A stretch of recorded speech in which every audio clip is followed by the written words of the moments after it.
Hig, thank you so much for joining me. And after an 18-hour drive from Colorado, the first thing you do is go right to your new apartment and talk to me. So I feel privileged. Yeah, absolutely. It will definitely be memorable this little stretch of a day I've had. So I'm happy to be here and happy to discuss and meet you. Adventure the last few weeks, the reaction to your story. Let's start with the media. How much have you been overwhelmed by the media attention?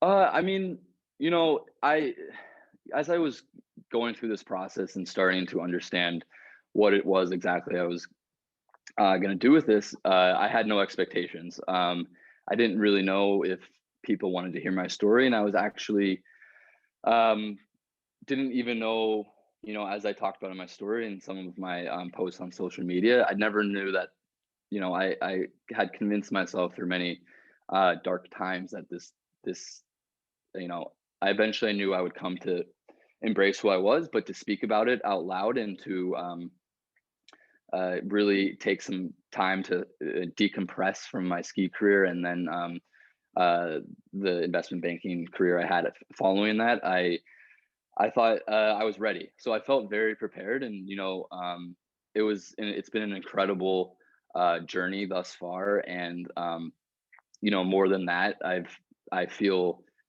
I'm breathing again, and life feels gentle and easier than it has in a long time. So I feel very lucky and blessed to have people supporting me and wanting to hear more of my story and discuss this with me. Who you say people are supporting you? How has that support shown up to you? Oh, I mean, it was pretty overwhelming. I actually, like I said, uh, it was pretty last minute when the New York Times picked it up. And, then it was all of a sudden going to be on the Sunday Post. And I found out maybe 2 days before. So, um, the great thing is I have really, really close relationships with family and friends and some former teammates. And, it had been months and a long time where I had caught them up on what's going on and discussed, what I was doing. So when the story, I actually slept in on Sunday and I actually forgot that the story was out, but waking up, my phone was on silent and, realized, oh yeah, like this happened. So I think it couldn't have been uh, better timing and to spend, this last month truly catching up with people and also acquainting them with this kind of new start I'm living has been amazing.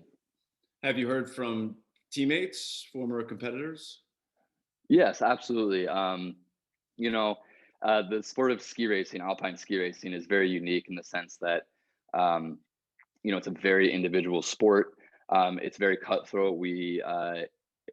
When you reach the professional level, when you're on the U.S. ski team racing on the World Cup, it's almost a classic example of these guys you travel with. You spend every day with them.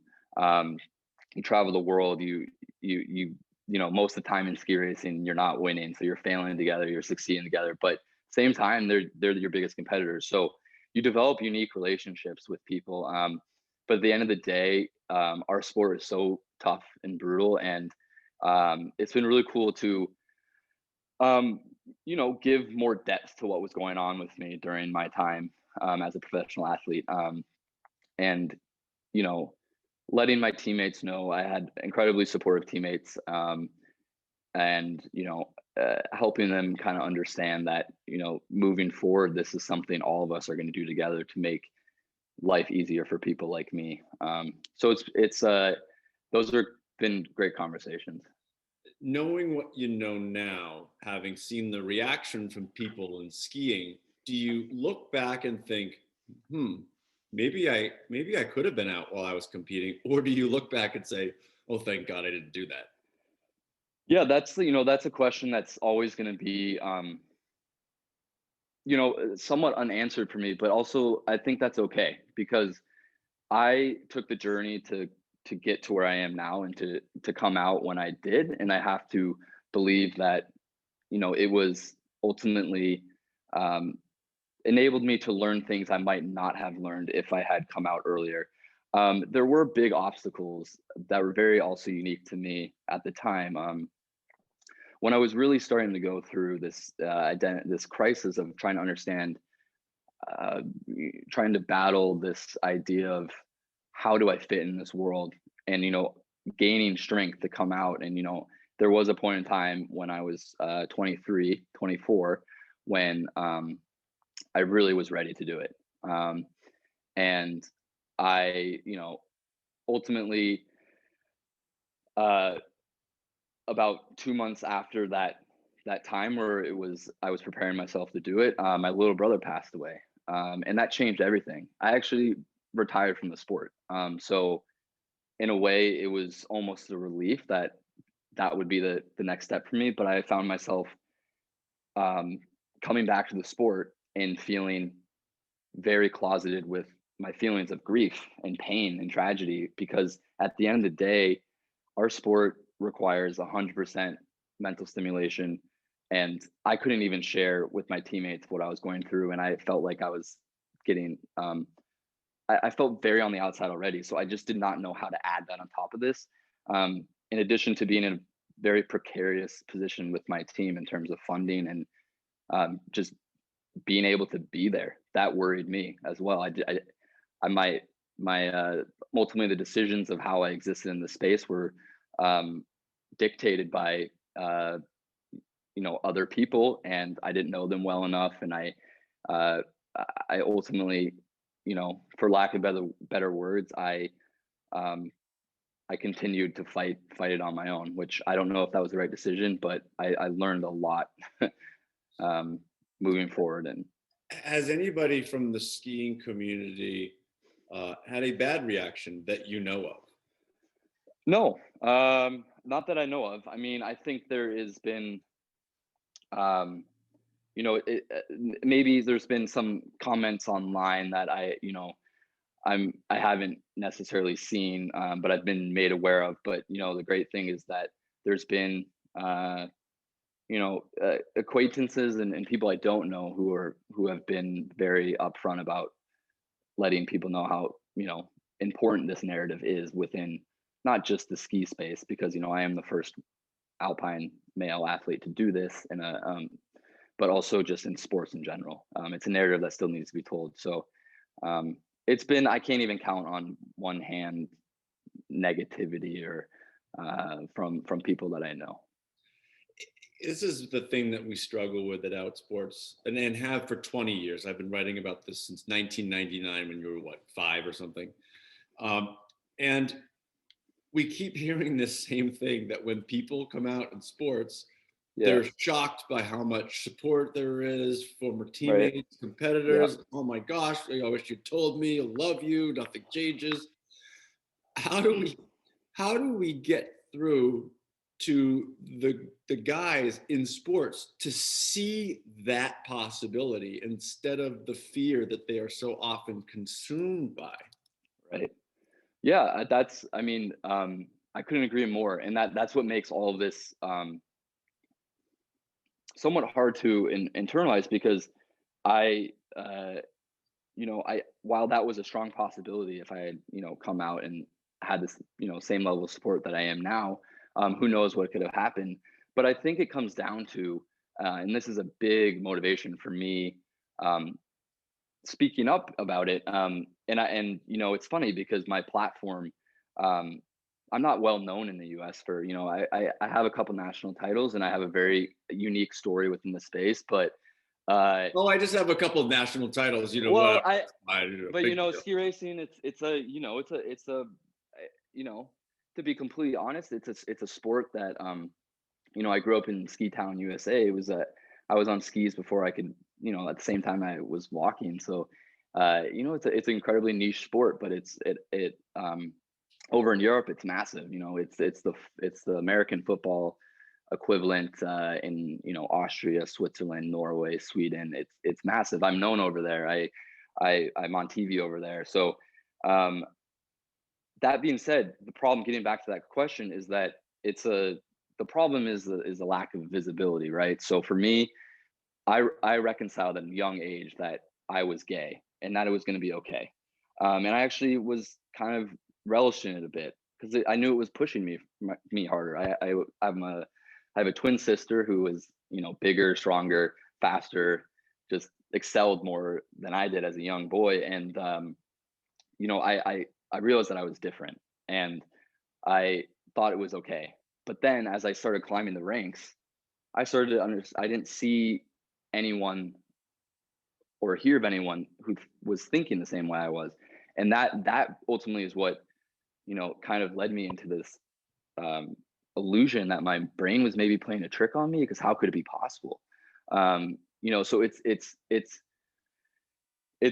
know, it's ultimately increasing the visibility of athletes like us existing, and you're seeing that happening more and more. And the hope is that that kind of this trend. I mean, I don't. It's hard to say it's a trend, but I know that it will be better from here on out, and eventually, stories like mine will be non-events, and it will be, you know, being LGBT in a professional sport will be, you know, no different from what ski brand you choose to ski on.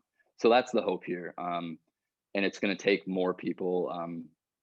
You know, I think in a lot of ways we've accepted it in some sense, um, or tolerate it in some sense, but that's the difference from accepting it. So acceptance will come from creating more narratives and and of people like me who are able to you know uh, to do it and be the person you are. So Yeah, well, this is why Outsports exists. Our yeah, tagline is "Courage is contagious," because yeah, I we like see that. every time somebody shares their story, somebody else gets the courage to share theirs.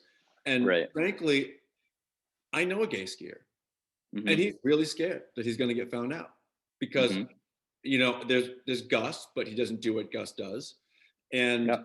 um, and now there's you, and that's amazing because now he has somebody to point to and say, right, well, maybe you did it after you stopped competing, but Right. he's been able to see the support from U.S. ski team and different skiers, and you know he has a resource to reach out to you. So Yeah. sharing your story has Yeah. very, very powerful repercussions. I agree. I mean, the most incredible thing is that I've had um, athletes, you know, different age ranges from all over the world, write me and tell me what they're going through, and it's really touching, because without even knowing these people, I can almost just teleport right to that headspace, and you know, and with respecting and understanding that it's going to be ultimately their decision and they're going to come to it at their time, and it's not my place to encourage that for them, but just uh, being someone who can just, you know, show that it will be okay, and that they got to keep going and love themselves, and um, you know, ultimately when they do come out, people will accept it. It's the delicate balance that I've played for 20 years. How do you don't want to try to push somebody out of the closet, but you do want to push them to see the possibility of it. Right. And that's a difficult balance sometimes because if you feel somebody starts feeling pressure, that's not a good thing. Absolutely. Yeah. You couldn't have said it better yourself. It's everyone's going to be different in the way that they arrive at the destination, but um, you know, everyone has the right. I do believe that what I've learned so much through this is that uh, at a young age, I was able to turn this perceived weakness that I had in myself of being different from my friends and my family, and um, understanding that this is actually a strength. Unfortunately, I lost that along the way when I needed it most when I was a professional, which is ironic. But you know, ultimately, what I'm doing now is saying, you know, being that kid and going through this, you know, I don't ever want to do it again. I hope people don't have to do it, but um, you know, it built me into to understanding these tough lessons, and you know, moving forward, I know I'm set up a lot better. Talking to David McFarland, who you're working with now, and who frankly did a great job rolling out your story. Um, One of the things that he talked about was the moments for you right before you leave the gate. He said that there's some real deep stuff there for you. What was he talking about? Yeah, I think so. Shout out to David for yeah. David is an incredible manager and someone I feel very lucky to have run into and helped me through this process incredibly. It was almost the first story I told him when I was introducing myself to him, um, and it sticks out very memorably to me because in my sport, when you're in the starting gate, you are as isolated as it gets. You're standing up there about to go down, essentially an inverted hockey rink, if you can imagine. The way they prepare the snow at this World Cup level is they spray it with like literally fire hoses for days, and it's harder than a piece of marble. Um, it's very intimidating. And then in Europe on the World Cup level, you have 30, 40, 50,000 drunk people yelling at you, and it's chaos. It's a massive party, and TV cameras are on you. It's a very tough thing for most Americans and Canadians to adjust to over there. But on top of it, it was those were the hardest moments for me because all of a sudden I was alone, and I knew that you know to be successful in my sport, you have to be the mental fitness you have to have, the physical fitness you have to have, everything that needs to break in your favor for you to succeed. It's a game of literally hundredths. I missed my Olympic opportunity by a matter of hundredths. So staying up there, it's all or nothing, and it's on top of that, there's a lot of danger involved. So I would stay in the starting gate, and um, I could not get it out of my head that I was not being true and that I was a fraud, and that I was, um, you know, merely surviving instead of thriving in this sport, because I wasn't a happy person. So saying the start gate, I would think a lot about, I try to think about what I need to do skiing, and I would also, dedicate a lot of my runs to my late younger brother Murphy, and channel him, to help me get this job done. But every most of the time I kick out of the gate and I'm thinking the last thing I think of myself before I have to take on this incredible, um, incredibly difficult run is that you are gay and you're alone. Um, and that was a started to be a pattern of negative feedback loop in my brain with psychology, where the more I tried to push that out, the more it would just cement itself in me. Um, so yeah, it's a truly alone in the start gate, and also feeling truly alone in life at that moment. What strikes me is that I was not nearly the level you were, but in high school I was a runner, and the last thing, even though I was closeted, the last thing on my mind was that I was gay or any of Yep. them. All I could think of was, all right, the guy on my left, that's one I got to beat. Can't get Yep. more. He has to stay. The distance running, he has to stay on my vision. Or I was also a hurdler. All I could think about it was like 1, 2, 3, go 1, 2, 3. Like the race was in my head. It's all I could think about. I can't imagine Yeah. trying to go down at a vertical ice hockey rink at 100 miles an hour with only a helmet on and thinking about the struggles of your personal life. I Yeah. can. Do you look back now and think, if I could have erased that, maybe I could have gone 6/100ths of a second faster? Yeah. I mean, absolutely. That's a question that missing the Olympics in 2018 is something that I would say I got over, and uh, my career is it's almost 2 years since retirement, but in a way, the burnout I had from it in general has left me, not so much missing it, for the actual competing part. But I know as time progresses, I'll look back on that, and that will be, that will, that's it, to me. I honestly believe that it did keep me from, fully reaching my potential. And I think the reason why I focused on that nagging, uh, you know, being closeted in the start gate, and the grief and depression and anxiety that I was struggling with through my brother and seeking therapy, and all this extra stuff that I didn't feel like anyone else in the whole entire field or within the ski racing world was going through. Um, it's because in terms of my, like, physical uh, and raw talent that I had for the sport, I think I had what it took. And I would, I worked insanely hard to get to where I was. I'm truly an underdog story.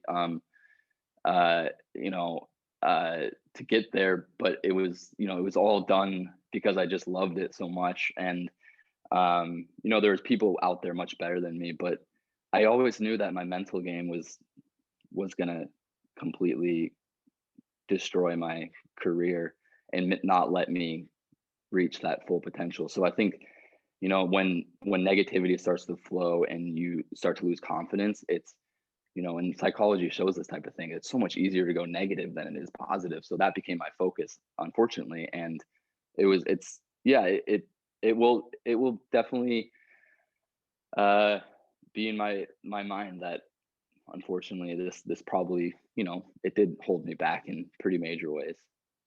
Last week you got on the slopes again. How did it feel to? How did it feel? Oh, it was amazing. Yeah, I don't ski. I mean, I, coronavirus and what we're going through right now, is definitely limiting the ability to do things like that. But yeah, I got out with my dad, and we went to Howison Hill, which is the small, city-owned ski club that we grew up competing at, and taking the bus from school every afternoon and skiing under the lights. So it's always an amazing feeling. There was a few junior groups getting there when we were leaving, and just seeing the kids get excited about skiing and coming from school. I miss that part of it. And it's always, I always said this, and I told David this, I've told, as I was telling the story, when I was going down the mountain on my skis, it was always the best therapy ever for me. I haven't run into anything else in life that's come so naturally for me, in such an impassioned way that I have with skiing. So I'll always love skiing. It's a lifelong sport. So uh, yeah. I see you have the LA Kings hat. You've already stepped right into LA culture. You've made the move to the city. Oh God, yeah, that's a little Um, embarrassing. why? Why the move? Uh, well, I should be wearing my Avalanche hat, and that would No, make. no, no. The Kings hat is perfect. Leave. We'll see it. The Avalanche are looking good this year, but yeah. So moving to LA was something that I had on my mind for a while, especially after relocating back to the U.S. During the pandemic, and you know, going through this process, and trying to improve myself as a person first. And my love, as I've been going through this, I've started to really analyze what it is I want my impact to be moving forward. What is it? How can I pursue something I'm incredibly passionate about, as well as make a difference? Because that's a big tenement, central part of what my family does. I have a brother who's a politician. I have a sister who's a teacher. My mom is, a volunteer in our community and works in local government. And I I started to see my trajectory getting back into the sports world. And where that will land me exactly, I'm not sure, but I'm really looking to help, not only in this space, helping other young athletes in education programs, you know, in sports as well as in general, in LGBT community. There's lots of opportunities here in Los Angeles for that, and as well, um, see what impact I can make, specifically within the professional sports world and with Olympics. We have, you know, potentially 2 Olympics within 6 months if Tokyo gets off and Beijing follows. It's a very unique opportunity for, um, and I think great timing too for me, because the Olympics have, in my opinion, could do so much more to help our community as well as the world move together in a very synonymous, productive way. Right now, Olympic athletes are often muted. We're often told not to tell our political views. We don't, you know, we don't earn enough for what the dedication we make, and so it's and the Olympics are in LA in 2028, and I think it's probably going to be the best Olympics we've ever seen. So I'm trying to get involved as much as I can. And Did it mean something to you when the USOCP, the USOPC, they've changed yeah, their name, right? yeah, The U.S. Olympic and Paralympic Committee, when they said that we want to change the rules about political speech at the Olympics, have you seen that? They've said that we want to change that. Does yeah. that give you hope? Yeah, absolutely. I think, right now we're seeing athletes, and I have teammates and you know, uh, athletes who are still on the ski team right now who are, I think, for the first time ever, and some of these are pretty distinguished athletes who've had a big platform for a while, for the first time really starting to use their voices and do more than just compete. And I think there's tremendous potential in, Olympic athletes and the Olympic committee and the Olympic movement to embrace this idea of getting on board more with what's going on in normal society. We're seeing society literally progress right in front of our eyes right now, and I'm very hopeful. We have I remember the first time it caught my eye was Kacey Wasserman of Wasserman Media Group reaching out to the Olympic Committee and saying, um, athletes need a voice, and we're going to encourage that in LA, and also LA simultaneously having the Paralympics, for the first time. It's a great step forward. So I'm very hopeful about it, and um, Olympic athletes are great people. We're kind of more normal, and we don't make too much, and we're kind of the type of maybe not. I actually can't really say it because I missed the Olympics, so I'll hold back on. I can't categorize myself in there, but from what I've seen, the Olympic athlete is very relatable to more people, and athletes and the struggles athletes go through. It needs to be related to. They go through very similar things that all of us do, and they have a great, responsibility and obligation to give back and inspire. So Well, I think it's why every year, every 4 years, or every 2 years now, people fall in love with Olympic athletes because they see their stories mostly on yeah, NBC, and they realize it's always some kid who grew up in a barn in Nebraska or yeah, something like this. That's the Olympic, or some kid just picking up a sport in downtown yeah, LA, and you've right, never heard of him before, and you're like, wow, this is amazing. I wish I could have more of these people. And I wish we could have more of Olympic sports and more of those athletes, because, we get inundated with these multimillionaires, and it's people like you just trying to make ends meet and following their passion, yeah, that really speaks to people. yeah, exactly. Yeah, I mean, I remember my mom always saying, my grandpa was, he was in the Olympic hockey system. And so it's kind of, it's a little bit, and, I'm actually named after my grandpa. So, my mom was always having this sense of like, oh, it's meant to be, or type of thing. Unfortunately, I didn't follow up on my end of the bargain, but, she'd always say the Olympic athlete is kind of how the person you want your kid to grow up to be. Um, so we're missing out a little bit there, and on the world stage, and the amount of money that goes into the Olympic, every 2 years is incredible. I mean, and it just there's a really good opportunity there. Yeah, well, I'm thrilled that you're joining our team and Yeah. helping to make sports a more welcoming place. My last question for you, Okay. and this is, and you can't beg out of the question. You got to answer the question. All right. I saw you got like 20,000 or 25,000 followers on Instagram. How Yep. many requests for a date have you gotten since that story ran? Oh, 0. Oh, um, why did I not say you can't say zero? No, I'm sure that there was a zero at the end of it. um, yeah, I I'm mean, putting you on the spot. It's okay. It's okay. It's okay. no, I know it's that I yeah, had 3 people reach out to me to ask me how to get a hold of you. So I think okay, there was at yeah, least 3. all right, yeah, well, I okay, got 3 you then. blushing too. I love it. Oh, that's perfect. Yeah, Well, hey, we at Outsports are here to help. If there's anything we can do to elevate your voice or make connections for you or help you in any way, help you, help the rest of us make yep. change. That's what we're here for. So I appreciate you taking the time, and now you can go unpack. Yeah, absolutely. Thank you so much for wanting to tell my story. It actually, all of this is just exciting for me, and I feel really lucky to uh, to tell it and to make a difference. And that is my intention moving forward. Is let's all get at the table together and make the world better. And sports is the best.